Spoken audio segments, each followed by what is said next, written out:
Lampião era um grande racista. Além de estuprador, além de amigo do latifúndio, além de terrorista dos pobres e oprimidos. Racista notório. Vou mostrar que Lampião não era tão valente assim. Ele era um herói para os seus. Ele era um bandido que era herói para bandidos. O que acontece, o problema do heroísmo, né, para muitos heróis, para outros vilão, quando lá nos anos 20, Prestes começa a sua marcha comunista pelo Brasil, ele diz no Congresso, acho que na sétima Internacional Comunista, que os cangaceiros eram proto-revolucionários que precisavam ser trabalhados para aderirem à causa. Só que Lampião desprezava esse pessoal. Tanto que o título que ele recebe de capitão é para combater a coluna Prestes no Nordeste. Lampião ele não era um antigovernista. Lampião era um oportunista, vaidoso, que recebeu um título de capitão fajuto e ostentou esse título o resto da vida. Pegou um bom dinheiro do governo federal. Quando ele encontrou no caminho de volta para Pernambuco com um destacamento da coluna Prestes, que eles estavam altamente armados, ele resolveu dar a volta.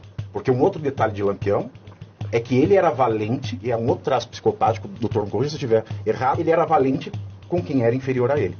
Porque quem estava armado até os dentes, o bando de Lampião não enfrentava. Fugas maravilhosas, ele sempre vencia a polícia. É claro que ele sempre vencia a polícia. Inaugura o tráfico de armas no Brasil, recebendo armas do Exército Brasileiro, do governo da Bahia. Então, é como um traficante de hoje, no morro, que tem um lançador de míssil que derruba um helicóptero, era Lampião comparado à polícia do Nordeste. É por isso que ele sempre vencia. Um ou outro marxista aloprado começaram a falar do heroísmo de Lampião. Que o Lampião, ele era um herói da resistência contra os poderosos, quando na verdade ele trabalhava para os poderosos. Ele ganhava dinheiro dos poderosos. Ele era um miliciano de coronel. Ele aterrorizava quem? O coronel? Não, o coronel pagava e ele não fazia nada. Ele aterrorizava o povo. O Movimento Sem Terra, uma vez, teve um tema de festividade com o Lampião. Se você parar para pensar, se existisse reforma agrária na época, o Lampião ele era o maior inimigo da reforma agrária. O Lampião ele faz a simbiose do coronel com o cangaceiro. Porque ele ganhou tanto dinheiro com pilhagem que ele se tornou sócio dos coronéis. Ele tinha fazendas, ele tinha frota de automóveis, ele era agiota.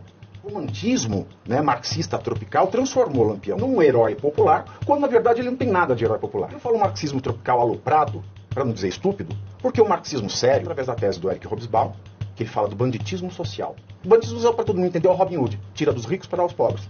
Lampião, ele tirava dos ricos para ficar para ele. Ele não ajudava. Com o dinheiro que o grupo de Lampião fazia em um ano, ele poderia manter 7 hospitais, 2 escolas normais e uma escola profissionalizante. Todo santo ano. Mas ficava tudo para ele. Usava o perfume da Maison Roger Gallet, Fleurs de l'Amour, usava o óculos que ele usava, que era para esconder a caulice dele, era Zeiss. Uau. Ele só usava lenço de seda inglesa, só tomava Grande whisky costureiro. White Horse. E ainda servia brandy macieira nos seus encontros. Ele não é um bandido social. Ele é um bandido de controle social. Ele é um bandido para colocar o povo no cabrito. Lampião não pode ser um bandido social porque ele era muito sádico. Nos estupros, por exemplo, uma vez ele invadiu um casamento, estuprou a noiva, mandou a avó da moça limpar o pênis dele e depois ofereceu a noiva para a Gera. A Gera era o nome do estupro coletivo. Uma outra ocasião ele estuprou uma moça, ela começou a sangrar tanto com uma hemorragia, ele colocou terra e socou com o punhal a terra até estancar o sangramento. Curisco, que era o segundo, né, na linha de comando, ele se casou com Dadá, mas ele conhece Dadá quando Dadá tinha 12 anos.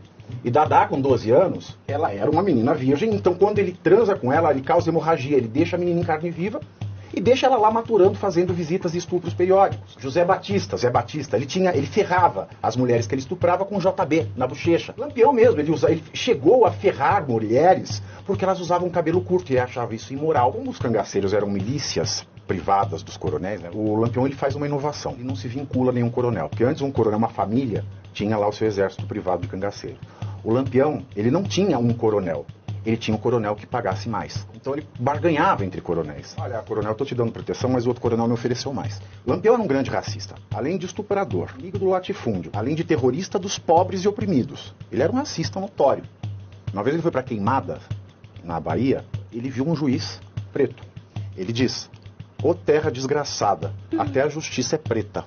E ele fez o juiz servir o café para ele. Quando o juiz serviu o café, ele pegou a mão do juiz e falou assim: "Ê, nego bom com uma enxada." Ele associava o preto com o diabo. E numa entrevista que ele deu, uma vez ele disse: "Olha, se não fosse tanto preto dando ordem na polícia, eu até que virava a praça." Ele tinha a pele muito escura, mas ele se negava a...